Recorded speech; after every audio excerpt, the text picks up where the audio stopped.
Hi everybody, Dr. Goldschneider here from the Pain Management Center at Cincinnati Children's Hospital. I thought we'd take a few minutes and talk about why physical therapy is so important for managing pain in folks who are hypermobile. Because so many times folks with hypermobility disorder either come in with a part of their body that is just on fire with pain, or that fire has spread throughout their whole body and their body's like full of pain. All right, and that's pretty miserable.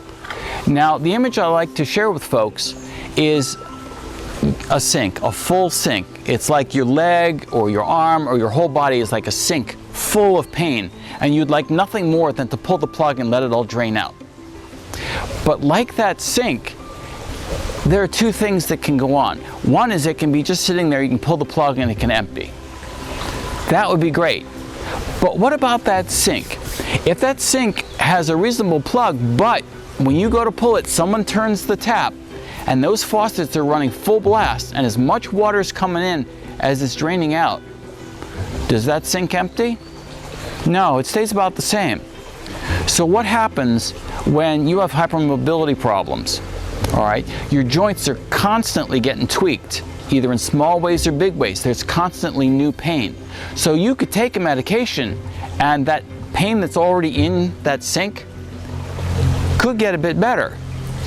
But if you're constantly tweaking and straining and spraining and subluxing and all that and causing all these little new pains that are just flooding in like someone that's turned on the faucets full blast, well then over time that medication's not going to work so well, because that's good for short bursts of pain.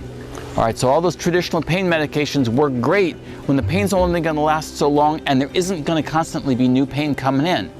All right, that's acute pain. But when things are just happening over and over and layering on top of each other, they don't work so well. What does physical therapy do that's different? Why does it work when the medicines don't, no matter how strong the pain medicine is supposed to be? Well, physical therapy does four things. One, it teaches proprioception. That's the position sense that your body needs in order to keep your joints where you want them to be and not where they just randomly go. All right, you want to be able to control your joints, but without that sense, it's very difficult. Ligaments are really loose.